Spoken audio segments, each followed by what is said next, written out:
Buenas tardes. En esta ocasión voy a exponer sobre el tema respuestas y adaptaciones hematológicas al ejercicio. Para la información me basé en un artículo titulado Síndrome del corazón del atleta. La frecuencia, características y magnitud de las adaptaciones cardíacas va a depender del tipo de deporte que practiquemos. Existen diferentes tipos de entrenamientos. En primer lugar encontramos el entrenamiento aeróbico o ejercicio isotónico. En ellos se puede clasificar la natación o el atletismo de fondo. También encontramos entrenamientos de fuerza o isométrico. En ellos se encuentra la halterofilia y los lanzamientos de atletismo. Por último se encuentran las mixtas, que es una combinación entre resistencia y fuerza. Se puede encontrar ahí el ciclismo, remo y mayor parte de los deportes colectivos. Hablando del ejercicio isotónico o dinámico, tiene como requerimiento metabólico fundamental el incremento del consumo de oxígeno, que permite producir la energía necesaria para cualquier actividad deportiva continua, de más de 3 minutos de duración, lo que requiere un incremento significativo del gasto cardíaco, que puede ser 3 o más veces el valor basal, y del volumen expulsivo sistólico, que puede alcanzar hasta el doble de su nivel en reposo en ejercicio. Pues como son actividades de larga duración, pues por lo tanto requiere hay una mayor exigencia de oxigenación para los músculos. En cuanto al ejercicio isométrico, pues durante su fase activa, recordemos que son ejercicios de poca duración. Hay un incremento significativo de la presión arterial sistólica, que puede superar hasta los 200 miligramos, y determinar el bloqueo local de la circulación por el aumento de la presión intramuscular en los grupos musculares involucrados. Vamos a ver ahora las adaptaciones luego de realizar de manera periódica el ejercicio intensivo, es decir, después de un lapso de tiempo. Lo que encontramos primeramente, después de varios estudios, es que hay un aumento del tono vagal, siendo la más frecuente la bradicardia sinusal entre el 50% y el 85%. Algunas veces con frecuencia menor de 40 latidos por minuto. Y esto puede ser arritmia y pausas sinusales, entre 14 y 69%. Además, alteraciones de conducción AB, como bloqueos de primer y segundo tipo. Y esto más frecuente entre maratonistas, ciclistas de fondo y triatletas.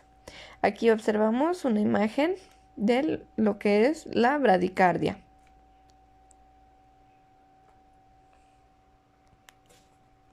Por las frecuencias de estas alteraciones, la Sociedad Europea de Cardiología publicó en el 2010 sus recomendaciones para la interpretación del electrocardiograma de reposo en atletas, para poder diferenciar los hallazgos que deberían considerarse como fenómenos adaptativos al proceso del entrenamiento de aquellos que son manifestaciones de posibles patologías. Esto sobre todo con el objetivo de tranquilizar a los deportistas, porque muchas veces ni siquiera los cardiólogos ni los deportistas saben con exactitud poder saber bien si lo que se presenta es una anomalía o si es, digamos, algo normal debido al ejercicio que están haciendo. Bueno, entonces se realizaron o se distinguieron dos grupos. En el grupo 1 son aquellas alteraciones que, digamos, son normales. Y en el grupo 2 son anomalías que no son normales del entrenamiento. En el grupo 1 pues podemos encontrar la bradicardia sinusal, como ya la habíamos mencionado, el bloqueo AB primer grado, bloqueo incompleto, la rama derecha, repolarización precoz, hipertrofia ventricular izquierda. Y vamos con el grupo 2, en el que algunas anomalías que pudieran encontrarse es inversión de onda T, depresión del segmento ST, onda Q patológica, crecimiento auricular izquierdo, desviación de eje derecho, desviación de eje izquierdo, hipertrofia ventricular derecha, Q2 corto o largo y síndrome de Brugada. Vamos a hablar ahora de la fatiga cardíaca por el ejercicio.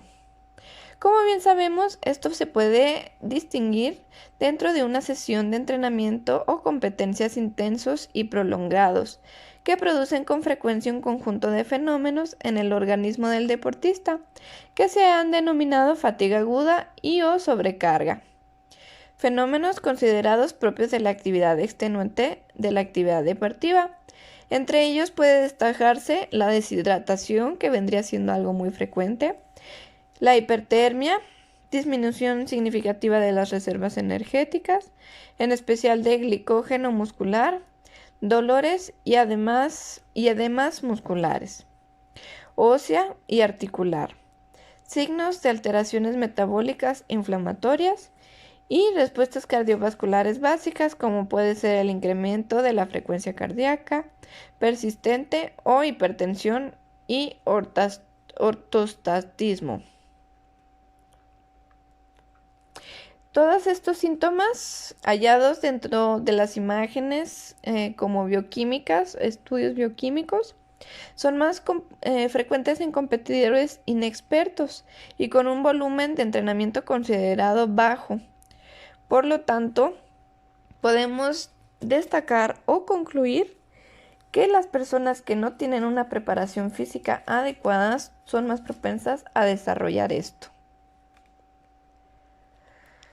Hablemos ahora de la muerte súbita y el diagnóstico diferencial del corazón del atleta y patología cardíaca. Se estima aproximadamente una incidencia de muerte súbita, según diferentes autores, de aproximadamente uno entre 50,000 y uno entre 300,000. Esto quiere decir que las cifras son muy mínimas. Y esto es entre deportistas menores de 35 años, de 1 a 20,000 y 1 a 100,000.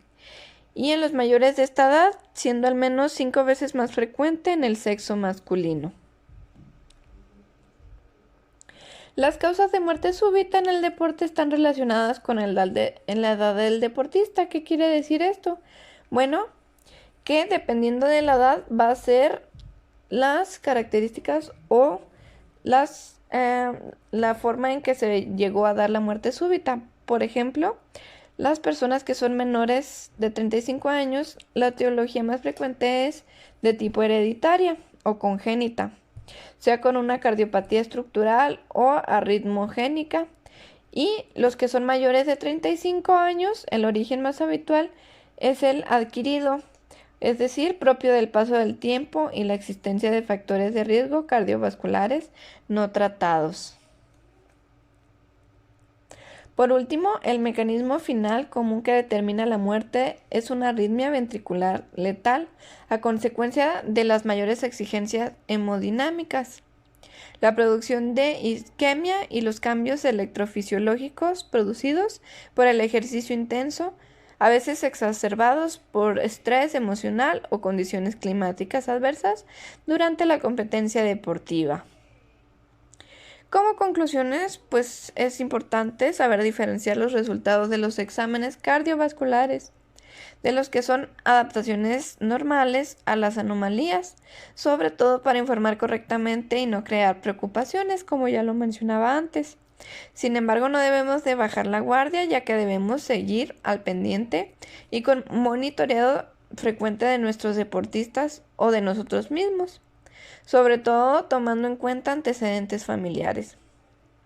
Pero aquí agrego otra pequeña conclusión, que es también poder aplicar correctamente los principios de entrenamiento, que es otro de los temas que hemos comenzado a ver en nuestras clases, para no generar exigencias mayores a las que el deportista puede soportar, lo que